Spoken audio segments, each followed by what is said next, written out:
and natural language processing, and how this could potentially relate to the fashion industry. I've also brought along some of my team today. So we have Emily Johnston, who's our BI developer, Victoria Zabalotna, I hope I pronounced that right, who's our new project manager, and Natalia Dillinger, who's been doing some translation for us, because we want to create content that is usable both in English-speaking countries and in Ukraine. So both Victoria and Natalia are from the Ukraine, this is the war. And in fact, Natalia was part of the fashion industry over in the Ukraine. She had her own company, designed clothes, put on fashion shows, etc. And she's looking for a job. Okay? Okay, before we start, we're going to do some demoing. And we'd like a volunteer, please, who wouldn't mind being made into an avatar. So, any volunteers? It's not going to be painful. What we need to do really is just take a picture of your face, and then we can convert that into an avatar. So, any volunteers? Oh no, nobody else will. You volunteer yourself, or somebody else?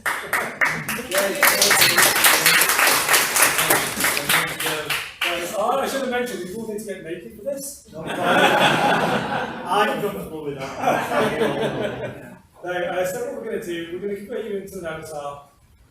When that's complete, we're going to bring you back, and we'll show you some basic facial motion capture. We can do whole body as well, but for today, because it's kind of small scale, we'll just show how we can do facial. Against the wall. This bit here. Oops. So the facial motion capture will basically I'm starting off this tutorial previewing live face motion capture in real time or in the latest. Yes, facial motion capture. We'll have an iPad. You will talk into the iPad, make various facial expressions, and then those facial expressions will be transferred straight onto the avatar. So no rigging needed, no animations needed, just gets done automatically. So we can create very realistic looking avatars or models that can later go on to model your clothes quickly and easily.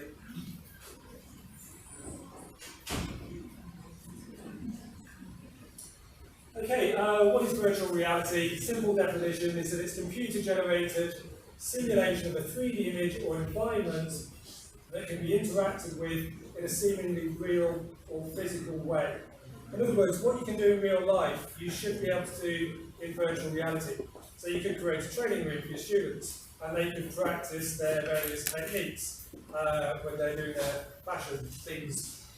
And we'll give you a demo of that later. So what I'm going to show you later is a demo of someone who you can talk to, and that avatar will talk back to you.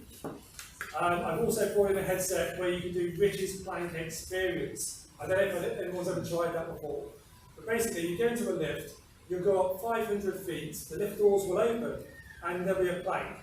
And it's whether or not you can walk out onto the plank. Now, you know that you're safe in here, but your brain is actually telling you that you're 500 feet up and there's a plank on the edge of the building. Can you walk out on it? Only half the people will walk out. About 25% of people will actually step off the plank, at which point you'll experience a falling sensation. A lot of people wave their arms around. But it really demonstrates how virtual reality can alter your perception of reality. It's as though you were there and it's real. I had one student in virtual reality on the plank. She'd been there a while, and she said, "Shall I jump off?" And I said, "Yes." And she dove off like she went to a swim pool. Unfortunately, I had padded floor, the equipment was okay, but it just shows how it can change your perception. We use head-mounted displays to see simulations. Two main types of these, standalone and tethered. The standalone ones don't necessarily need connecting to a computer. They're lightweight, they're mobile, they're relatively cheap. And they account for 75% of all head-mounted display sales at the moment. And the other type you can get are tethered ones. They're attached to a computer. The resolution is a lot better because you can use a graphics card on the computer. And if you're willing to spend £3,000 plus a really good PC, you can get high resolution graphics. So what you're seeing in this room, if you were to put on the headset and it's simulated, you will see pretty much the same thing in that headset. And it's not just seeing, it's also interacting with people, objects, picking things up, passing them to each other, talking to each other, and people can enter these environments from anywhere in the world. Solar headsets is booming. This year it's expected to sell 35 million units. By 2026, that's going to double to 70 million units globally. And if you're using these for teaching, then we've just brought in 100 headsets for medical education. Humanities have just brought in 100 headsets, and we've also bought lockers for these. So these are smart lockers. You can charge your headsets in them. You can book your headsets on your mobile phone, release on your mobile phone with a swipe card. So students can basically use them as they would a library book. Book them, take them out, take them home, put them on, practice, practice, practice, until they feel competent in doing what they're doing. Return, we're just trying this at the moment over the medical school. The metaverse is a simulation at scale. So people are now producing buildings, towns, cities, worlds, where people can live, they can play, they can socialise, and you can also buy land and properties in these environments. So some big companies now, Adidas, JP Morgan, Gucci, are buying buildings where people can go virtually and buy stuff within those buildings. Meta has also thrown huge amounts of money at this, 36 billion spent so far just by Meta. Then there's Nvidia, there's Google, there's loads of the big companies throwing massive amounts of money at the metaverse. I'm mentioning Matter Enterprises as well, because this is, I also own a spin-out company from the University of Manchester called VREvo. And we create training content for medical students, nurses, other healthcare professionals. We can do it for any discipline, any profession. But what we're developing is natural language processing or speech recognition. So as we heard before, this is a form of AI. It uses stochastic modelling to determine probability of sentences being correct. But basically, what we do, we train the models so that we can have a conversation with the What do you patient. do that makes the pain better? When I take some cocodamol tablets that have an of my knee, it gets a bit better, but that only seems to last an hour or so. That's partly why I came to the hospital. I really need some strong painkillers, please. Do you drink a lot? I don't drink every night, if that's what you mean. When I do drink with my mates, I drink a lot. On my birthday night, I probably drank a few bottles of beer, maybe a lot of wine. I don't really remember, to be honest. Do you think I caused this by having too much to drink? Yeah, I think that's highly probable. So yeah, what we do this, we ask the trainers for questions. We then put those questions through a literature generator, so we have variations on the questions. So they're asked, do you drink a lot? But you can ask, how much do you drink? Do you binge drink? Probably 40, 50 different ways of asking the same question would elicit the same response. We've just received funding from Innovate UK over 2 years. This was almost £1 million, working with people in South Korea. A company over there, they're backed by Netflix Asia, LG Electronics. We've got a board, University of Manchester and Worcester University. And we're developing nursing training simulations. So the nurses can go and talk to the patient, they can select drugs, dispense drugs, follow the drug into the body to see how it works at molecular level. And yeah, they can give injections, do very interactive things. But a big part of that is going to be working on the AI, the natural language processing, so that you can do contextualized questions. So if you ask a question and they have to answer something interesting, then you can say something like, oh, tell me more about that, without being specific. And the AI will know what you're talking about and respond accordingly. Whiz through. Okay, beyond the fashion industry, like I said, I'm a geneticist. I do genomics, I look at people's brains and that type of thing. Not really my discipline, but I'm aware of things that are going on in the fashion industry. And I think the first thing I'd like to mention are non-fungible tokens, or NFTs. Can I have a show of hands of how many people have heard of NFTs? Pretty much all of you, yeah.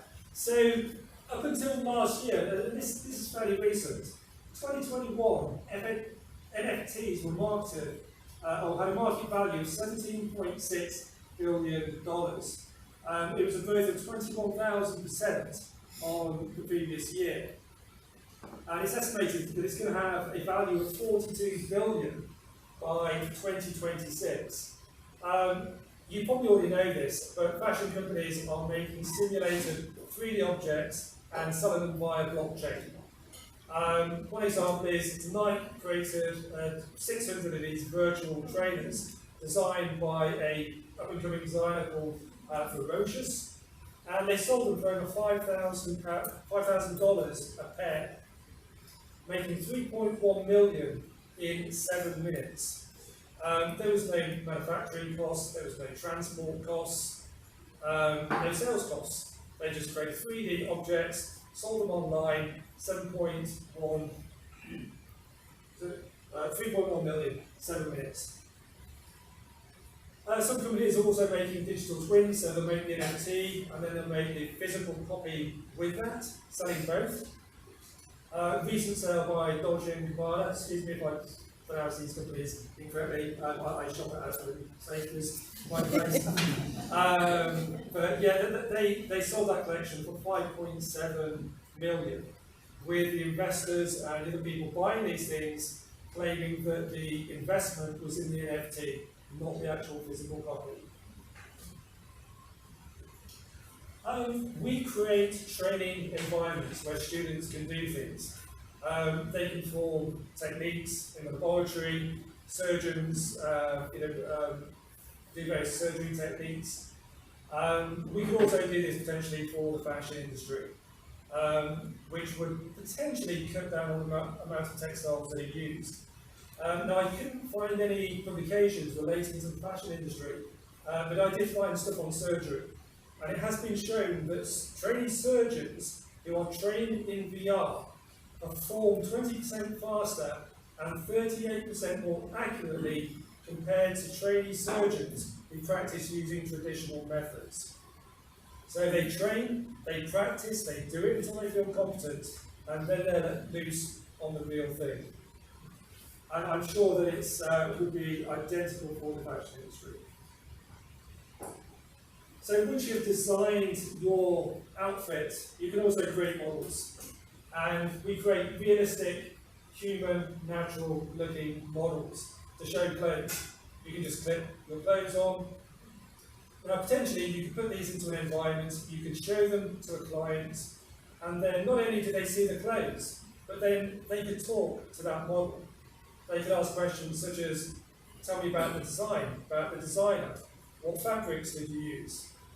Can you put these on a hot wash with your underwear? That type of thing. But just, not just designing and showing, but interacting with those models. We can also do eye tracking in headsets. This is fairly standard now. So let's say you designed a catwalk and you have all of your clothing collection in there. What is it people are looking at? Are they looking at one particular item that takes a fancy? What is it about the item? Are they looking at a particular part of that? And we can even go to emotion sensing. So we met up with a spin-out from University of Essex a few months ago. And they've created this device that clips onto your headset and it measures emotion. So it measures blood pressure, pulse, muscle movements in your face, and it can tell, are you happy, are you sad, are you bored, excited, surprised, disgusted.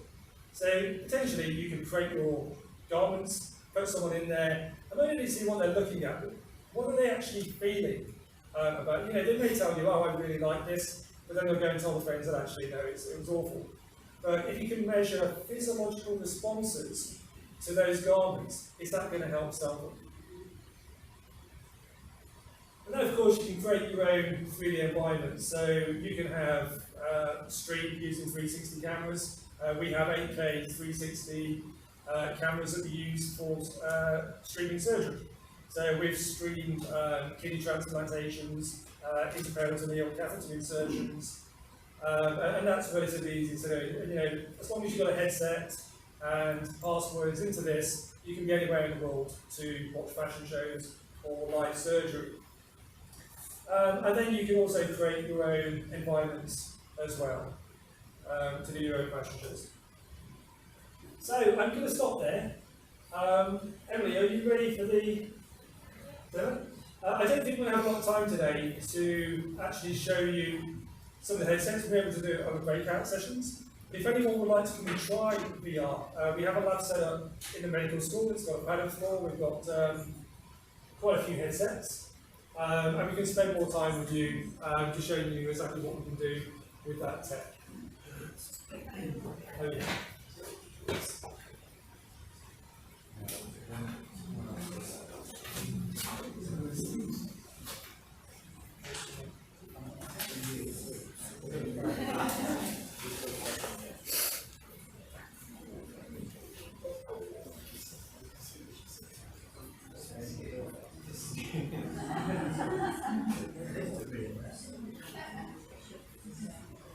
Okay, do you want to come up? The comparison. Not just that. All right. So this is part where you take your clothes off.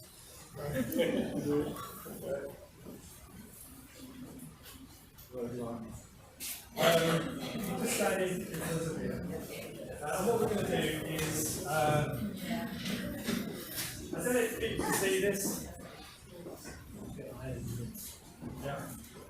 We'll place the mesh over his face, and this will monitor all of his muscle movements and transfer that onto the avatar. Okay? Yeah.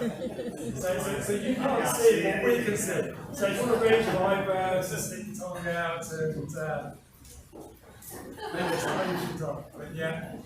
So what we're doing here is, usually we bring in actors at this point. If they're playing avatars of people that are patients in hospital, then an actor will play that patient. So if they're upset and crying, we capture that. And we record it, and they talk throughout this. So when the student comes along and asks that patient a question, that would trigger a natural, realistic emotion. So potentially, you guys could do this for your clothing line when you're talking about your clothing. But the model would be of you, or a younger version of you, better looking version of you, just talking about your product without you actually being there, just pre-recorded, but it's very natural looking. Yeah, and we can record it if you want to copy. Yeah, just take it home, show the wife. You ready? Yeah. Yeah, so no longer do we need riggers, we don't need animators. We can do this almost instantaneously. We recorded 150 questions from medical simulation in about 5 to 6 hours from an actor. I anticipate that people probably won't be asking 150 questions about clothes, but they may do. If you can think of potentially 150 questions, you can create the avatar in that environment with your outfits. Okay, thank you very much, that's great.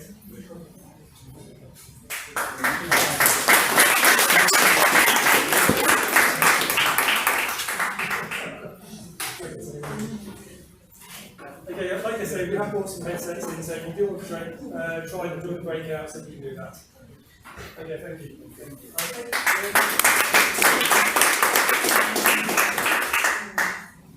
Any questions? Let me start again. So I have one question. So just now, Anthony demonstrated for the face. But what about if we have a full human body which is standing in front of it? So say that it's going to be formed into my shape. And the garment is going to be formed together.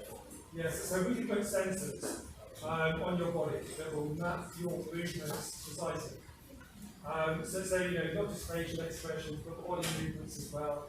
And whatever you do, it will do it in some way.